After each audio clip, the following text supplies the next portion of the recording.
Happy Sunday morning. Good morning Zimbabwe, good morning everybody. Ndadzoka zvekare. I am back kunge musana. Kune nyaya dzimwe dzekuti dzinenge dzichiitika but tinofana kupfura nepo tobva tangochimhanya torova basa topfura nemo mundima. Nyaya iri kupisa panapa muri yeZimbabwe inyaya yekudzokera kwanga kuri kuita vazhinji vedu mazimba kumusha.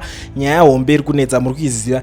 Nyaya yekunongakaisirwa chimukidiga saka vanhu ava this border management authority inga yakanyanya kudeploywa kuBedbridge border post. Now recently about 500 Zimbabwean nationals were blocked from leaving South Africa as they tried to travel back home, not at the traditional Bedbridge border with Zimbabwe but while attempting to exit through another route into Botswana. This occurred during the busy Christmas festive travel period. Saka panga pakachipisa zvekuti wangochitiwo kuti ndoda kumboenda like ndakambotumira kana unongotumira kana mudrive akambokuti ndira kana ukangosvika ukangodhibha vanobvunza kavanhu vacho vakangokutarisa face yako ngoti aira riende kumusha kuti baba makambotumira nemumwe munhu passport kama ungoti ndanda watotorerwa chakutoiswa paside because ndonyaya dzimwe dzanga dziri kuitika. So the border management authority official confirmed that intensified control efforts at the Bedbridge border, the main official entry point into Zimbabwe from South Africa, yet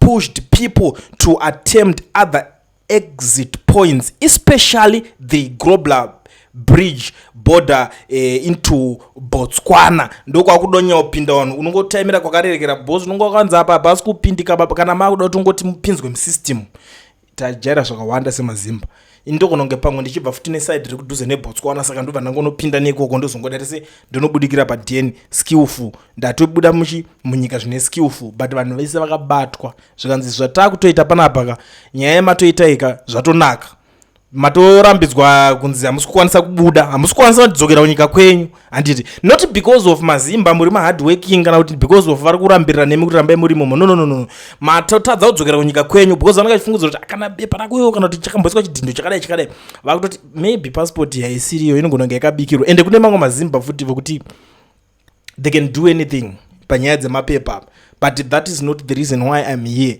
But todongoonesana maitikira aizviitika but now iri kuitika this was because these travelers were trying to leave illegally without proper documentation. They were intercepted and sent back to be processed at official posts of entry. Ndopatati kuti vanhu vese katinange kuBedbridge border ndo slogan yanga iripo. The reason why ndikutaura nyaya yefuti vanhu vakaita malosses asi nyaya dzekutamba nadzo idzi asi nyaya dzekuti tikaudzana panapa tobva tatuti but iwo rungotaura kaiwo because wakanikira ndechitaura nyaya dzinenge dzakaita se dzakaitika. Some travelers didn't have the correct paperwork or were using loopholes to try to bypass normal border procedures. Officials are cracking down on illegal travel. South African border authorities have stepped up controls at Bedbridge, the busiest crossing in Southern Africa, especially during peak travel times like the holidays, to reduce illegal migration. So, because Bedbridge is heavily monitored, many Zimbabweans tried alternative routes like Grobler like enda kudze kudhara I think tapedza nayo yekuti vanhu vanga vakada kuti ende pagara pari busy pagara pari kuchenzi ifestive panopinda vanhu vakawanda umwe ari kuenda kunyika kwake umwe ari kuenda DRC umwe ari kuenda vese munhu wese ari ngobuda ari ngozoti ndiri ngorova neipapo ndakatonanga kwese kwandikuita se kwandiri kuenda. One way in Africa ririko team rekuti tinenge chirowa matourist machichi vese vanga vari ipapo. So I feel sorry ndingoti kune hama dzakapinda busy dzekunzi muri kuningirina zvakatondirwadzawo honestly but panga pasina yekutamba inga ingoti bata wabata ende munyaya yekuti ndiitaure mufestive imomo it was something chekuti andinoda kuti ndizvitaure kunyanyanyanya tichirimo zvedu mufestive but mufestive macho but tiri kuti andinoda kuitaura mumazuva acho chaiyo zvakaitika because ndisingadi kuti vanhu mupanike mutanga kuti ona zvaakutiudza saka pamwe hakusi kufambika. I thank God kune vakafambawo zvakanaka but kune vamwe vakasanganawo nedzitsaona kune vamwe vekuti hatisisina vanhu ivavo vekuningirikina.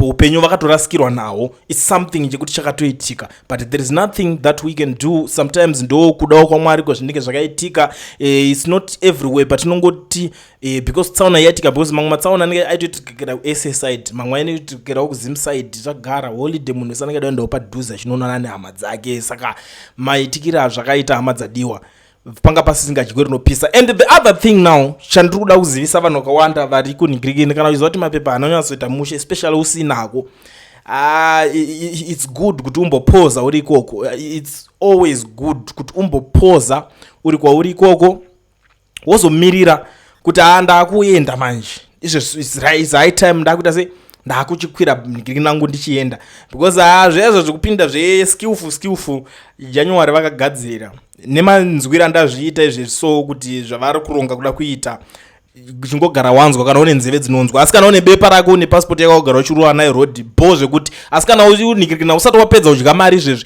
gara wangoenda unotora passport yaichanyanya kudhura zvekudaro. Asi kana ndozve I understand ma situations anosiyana, but try to do something chekuti unge unayo zvinhu zvako zvikwanise kukurerukira, because pachachinjiranwa mafesi paborder. That is the honest truth. Vamwe vanga vakadhindisa manhingi navo vachienda out zvezvo zvekuti uda kugara munyika wombodhindisa out, yogara iri kunze iri out, wauda kuenda wozorova muskillful, ndo pakazopuwa vanhu zvekunyeba zvimastempi zvefeki paya zvekuti wakudzoka manje, wakuti chibaba chiendai munondidhindisira nhingina yangu idzoke manje. Vakomana vacho vanga vawandirwa papakupisa, wakaona mamwe manhingina ainzi akatorwa about 500 something passports akatorwa, mumwe munhu anga abatwa. Ndo vanhu vanenge vachirova maskillful avo kuti tauda nodai so, saka ndo pavaingoisira vanhu zvese. And of course these guys, they can do anything, they can cross with you, vakupa chiro chekudaro chidhindo chacho zviriko futi. Kana wakuenda futi haungobhanwa futi, vanotamba nevanhu vacho vanenge vari papo sometimes futi, zviriko futi. Anything can happen, but ndo life iri kurarama nemaZimbabweans. Pakashata, itori hwaku mukwaku, handizivi kuti ndingaiti kudii, but zvese izvi zviri kuitika. Why? Is because of situation inenge iri kuside kwedu. Is because of situation. Hakuna mabasa kuti tingatonyatsogara pasi tikaunganira senyika tese tikatarisa namba yavanhu vakwanisa kuraramiswa nenyika yeSouth Africa vakawandisa. Saka zvokuti tingati tidzokere tese toda kunonhingirina, unless if you're a hustler, because vanhu vari kurarama nekungwavha ndo vari kutotiudza kuti Zimbabwe kuri kutotiitira. Kana uchigona zvekungwavha it's okay, but honestly speaking zvinhu hazvina kutombonyatsomira mushe. Handisuda hangu kunyanyorebesa, because on a Sunday I know kuti you guys makuda kumanyira kuenda kumachechi. Ndoda kutoshandisa mukana uno kutoshizisa vanhu vari muSouth Africa imomo vanoda kuregisterwa macompany nekuvhurwa maFNB business account vasina mawork permits, but vaine mapassport atiri kutaura nezvavaiwaya, but ari valid kamapassport acho.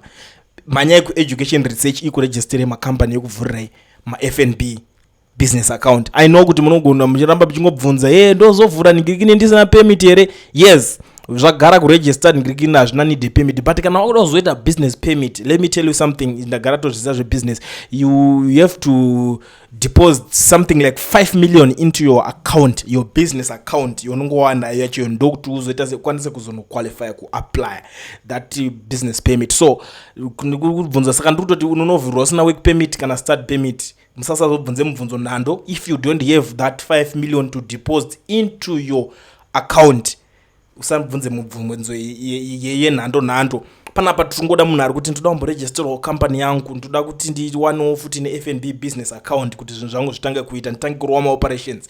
This is the right time to conduct education research. Unozomirirei, unozodei.